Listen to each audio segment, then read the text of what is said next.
कर्जत खालापूर विधानसभा मतदारसंघावर पुन्हा एकदा शिवसेनेचा भगवा फडकलाय। आमदार महेंद्र थोरवे यांनी अपक्ष उमेदवार सुधाकर घारे आणि शिवसेना ठाकरे गटाचे नितीन सावंत यांना मात देत दुसऱ्यांदा विजय मिळवलाय। एकूण 26 फेऱ्यांमध्ये झालेल्या मतमोजणीत 20व्या फेरीपर्यंत घारे आणि थोरवे यांच्यात जोरदार टक्कर पाहायला मिळाली।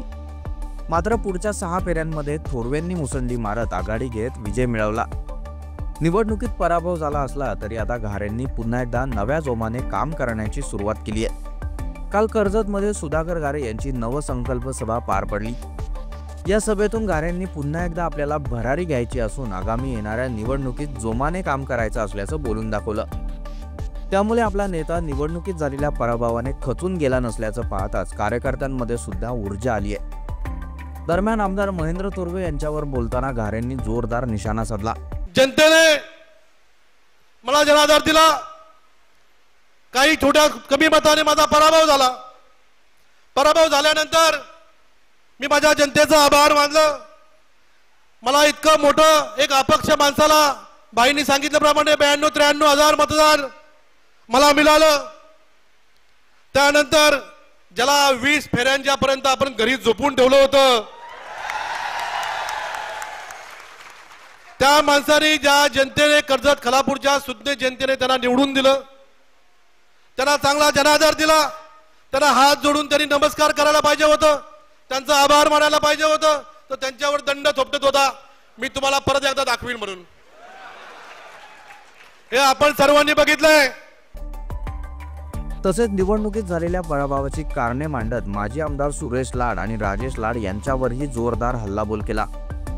या निवडणुकीत मी अपक्ष असून देखील जितकी मतं घेतली तितकी त्यांना गेल्या 5 निवडणुकीत घेता आली नसल्याचं म्हणत 2014 साली मी मदत केल्यामुळेच आपण निवडून आलात, नाहीतर तेव्हाच तुमचा करेक्ट कार्यक्रम झाला असता, असा हल्लाबोल घारेंनी लाडांवर केलाय। आदरणीय लाड साहेबांच्यावर एकही शब्द आजपर्यंत आपण कधी काढला नव्हता। त्यांचा पुतण्या पत्रकार परिषद घेऊन सांगत होता, तो पोपट म्हणत होता सुधाकर घारे आणि मधुकर घारे यांच्यामध्ये घराघरामध्ये वाद आहे। मधुकर घारेला डावलून त्यांनी जिल्हा परिषदची निवडणूक घेतली, जिल्हा परिषदची उमेदवारी घेतली। पण तुम्हाला हे माहिती आहे का, तुम्ही विसरलात का, 2014 मध्ये तुम्हाला निवडून येण्याची शाश्वती नव्हती।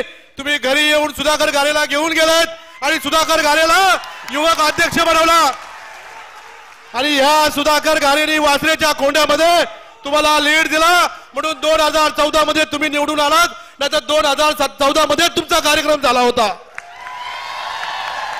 या सुधाकर घारेने तुम्हाला 2014 मध्ये निवडून दिले।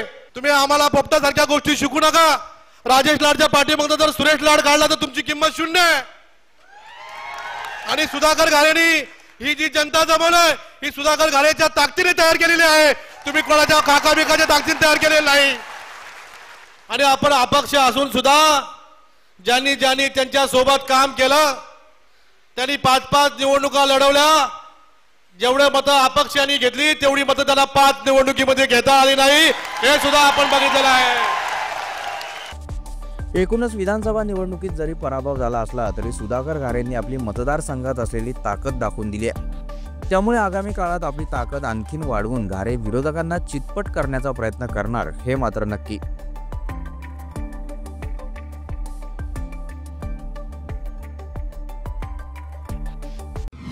आपल्या परिसरातील ताज्या बातम्या आणि घडामोडी सर्वात अगोदर पाहण्यासाठी कर्जत अपडेटला सबस्क्राईब करायला विसरू नका।